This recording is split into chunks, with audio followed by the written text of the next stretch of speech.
स्वागत है आपका हमारे आज के इस नए एक्सप्लेनर में। आज हम एक ऐसे भू राजनीतिक यानी जियोपॉलिटिकल टकराव की बात करने वाले हैं जिसने पिछले 50 सालों से दुनिया की कूटनीति की दिशा ही तय कर दी है। हम बात कर रहे हैं अमेरिका और ईरान के बीच के उस ऐतिहासिक तनाव की जो कभी एक तेल विवाद से शुरू हुआ था और आज एक बहुत ही खतरनाक ग्लोबल गतिरोध में बदल चुका है। तो बिना वक्त बर्बाद किए चलिए सीधा इसके अंदर डाइव करते हैं। इस पूरी कहानी को अच्छे से समझने के लिए हमने इसे 5 हिस्सों में बांटा है। काले सोने की लड़ाई, परमाणु पेंडुलम, असिमेट्रिक या असममित लाभ, ईरान का भौगोलिक किला और आखिर में दुनिया का सबसे बड़ा चोक पॉइंट। तो चलिए शुरू करते हैं पहले हिस्से से, काले सोने की लड़ाई। देखिए, इस पूरी दुश्मनी की जड़ें असल में 1950 के दशक में गहराई तक दबी हुई हैं। उस वक्त ईरान के तेल का ज्यादातर मुनाफा पश्चिमी देशों की जेब में जा रहा था। इसी को रोकने के लिए 1951 में ईरानी प्रधानमंत्री मोसादेक ने तेल का राष्ट्रीयकरण यानी नेशनलाइजेशन कर दिया। अब ये बात अमेरिका और ब्रिटेन को बिल्कुल रास नहीं आई। जवाब में 1953 में उन्होंने ऑपरेशन अजाक्स चलाया, मोसादेक को हटाया और शाह को सत्ता में बिठा दिया। इस एक कदम ने ईरान को अमेरिका का पक्का दोस्त तो बना दिया, लेकिन ईरानी आम जनता के दिलों में अविश्वास का एक बहुत गहरा बीज बो दिया। और एक दिलचस्प बात बताऊं, 1957 में खुद अमेरिका ने ही शांति के लिए परमाणु प्रोग्राम के तहत ईरान को परमाणु तकनीक दी थी। लेकिन फिर आता है 1979 का साल। इस्लामी क्रांति ने सब कुछ पलट कर रख दिया। शाह को देश से निकाल दिया गया और अमेरिका का सबसे भरोसेमंद साथी रातों रात उनका सबसे कट्टर दुश्मन बन गया।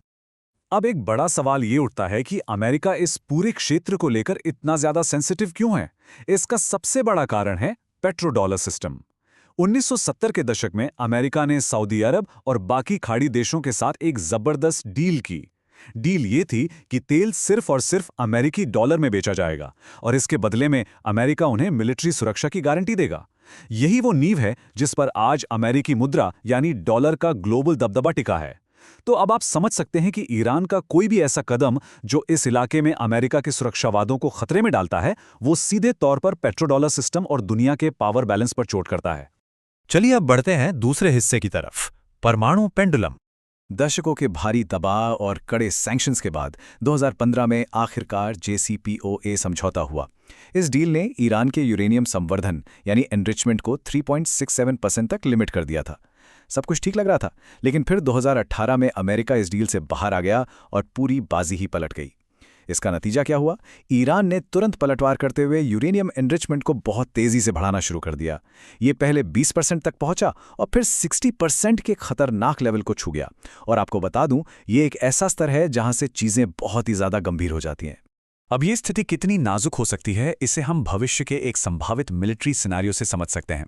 सोर्स मटेरियल में जून 2025 के ऑपरेशन मिडनाइट हैमर का जिक्र किया गया है। ये साफ दिखाता है कि अगर अमेरिकी बॉम्बर्स सीधे ईरान के न्यूक्लियर साइट्स पर भारी हमला कर भी दें, तो भी ईरान की रणनीति इतनी सधी हुई है कि वो अपना 60% एनरिच किया हुआ यूरेनियम ट्रकों में भरकर गुप्त जगहों पर सुरक्षित निकाल लेते हैं। कहने का मतलब यह है कि डायरेक्ट मिलिट्री स्ट्राइक के बाद भी उनके इस फैले हुए परमाणु तंत्र को पूरी तरह से जड़ से उखाड़ना लगभग नामुमकिन सा है।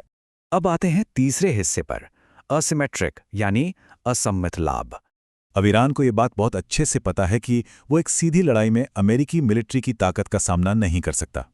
इसलिए उन्होंने एक्सेस ऑफ रेजिस्टेंस और असिमेट्रिक वॉरफेयर का रास्ता चुना। इसके तहत पूरे मिडिल ईस्ट में प्रॉक्सी समूहों को फंड करना और हथियार देना उनकी रणनीति का सबसे मुख्य हिस्सा बन गया। जैसे कि फिलिस्तीन में हमास, लेबनान में हिजबुल्लाह और यमन में हूती विद्रोही। इस तरीके से बिना किसी डायरेक्ट युद्ध में उतरे ईरान पूरे इलाके में अपना प्रभाव और भारी दबाव दोनों बनाए रखता है। और अगर आप इस रणनीति का फाइनेंशियल गणित देखेंगे ना, तो आप सच में हैरान रह जाएंगे। एक तरफ ईरान के बेहद सस्ते शाही ड्रोन हैं, जिनकी कीमत मुश्किल से 20 से 50 हजार डॉलर के बीच होती है, और दूसरी तरफ अमेरिका के पेट्रियट या थैड इंटरसेप्टर हैं, जो हवा में इन ड्रोन्स को मार गिराते हैं, और इनकी कीमत 4 मिलियन से लेके 15 मिलियन डॉलर प्रति मिसाइल। सोचिए, ये बहुत ही कम लागत वाले ड्रोन्स अमेरिका और उसके सहयोगियों के मल्टी मिलियन डॉलर के डिफेंस बजट को एक तरह से निचोड़ रहे हैं। ये जो खर्च का भारी अंतर है, ये आगे जाकर और भी डरावना हो जाता है।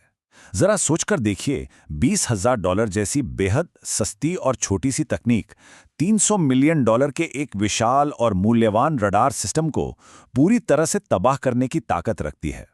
यही वो चीज है जिसने बड़ी बड़ी महाशक्तियों की नींद उड़ा रखी है। आगे बढ़ते हैं चौथे भाग की ओर, ईरान का भौगोलिक किला। सोर्स मटेरियल में 2026 की एक और संभावित मिलिट्री घटना का वर्णन है, जिसे ऑपरेशन एपिक फ्यूरी कहा गया है। इसका उद्देश्य सीधे 1000 से भी ज्यादा स्ट्राइक्स करके तेहरान में बैठी शीर्ष लीडरशिप को पूरी तरह खत्म करना है। आमतौर पर ऐसा माना जाता है कि अगर टॉप लीडरशिप खत्म तो पूरा सिस्टम ढह जाएगा, लेकिन असल में इस तरह का हमला ईरान के एक बहुत ही अनोखे डिफेंस सिस्टम का सबसे बड़ा टेस्ट साबित होता है। इस अनूठे डिफेंस सिस्टम का नाम है मोज़ैक डॉक्ट्रिन। Mosaic doctrine. इसके तहत ईरान ने अपनी पूरी मिलिट्री संरचना को 31 अलग अलग प्रांतीय कमानों में बांट दिया है। इसका सीधा सा मतलब ये है कि अगर किसी बड़े हमले में तेहरान की केंद्रीय लीडरशिप पूरी तरह से खत्म भी हो जाए, तब भी इन 31 प्रांतों के पास अपनी खुद की लीडरशिप है, जो स्वतंत्र रूप से फैसले ले सकती है और लड़ना जारी रख सकती है। ये डिज़ाइन ही ऐसा है कि कोई भी बाहरी देश एक ही झटके में पूरे देश पर कंट्रोल हासिल नहीं कर सकता। और इस पूरे सिस्टम को सचमुच अभेद्य बनाता है ईरान का अपना भूगोल। इसके पश्चिम में ज़ाग्रोस और उत्तर में अल्बोरोस के ऊंचे पहाड़ हैं, जो एक विशाल प्राकृतिक दीवार की तरह खड़े हैं। इसका कुल ज़मीनी हिस्सा इराक से 4 गुना ज़्यादा बड़ा है, और इन्हीं पहाड़ों के नीचे मीलों तक फैले हुए अंडरग्राउंड मिसाइल शहर और सुरक्षित रेल बेस मौजूद हैं। इतने विशाल और दुर्गम इलाके में जाकर पारंपरिक रूप से युद्ध जीतना या सरकार बदल देना लिटरली नामुमकिन के बराबर है। और अब हम आते हैं अपने आखिरी और शायद सबसे अहम हिस्से पर, अंतिम चेक पॉइंट। हम बात कर रहे हैं हॉर्मुज़ जलडमरू मध्य यानी स्ट्रेट ऑफ हॉर्मुज़ की। भौगोलिक रूप से देखें तो ये कुल जमा 33 किलोमीटर चौड़ा एक समुद्री रास्ता है, जिसमें से बड़े जहाज़ों के निकलने लायक चैनल सिर्फ 9 से 10 किलोमीटर का ही है। लेकिन ये छोटा सा रास्ता पूरे मिडिल ईस्ट के संसाधनों के लिए दुनिया की सबसे अहम नसों में से एक है। इस एक संकरे से रास्ते पर कंट्रोल होने का मतलब है दुनिया की अर्थव्यवस्था पर सीधा कंट्रोल होना। इसका असल महत्व समझने के लिए जरा इन आंकड़ों पर गौर कीजिए। दुनिया की कुल 20% तेल आपूर्ति इसी एक जगह से होकर गुजरती है। भारत की 50%, चीन की 40% और जापान की तो लगभग 80% ऊर्जा जरूरतें इसी रास्ते पर निर्भर हैं।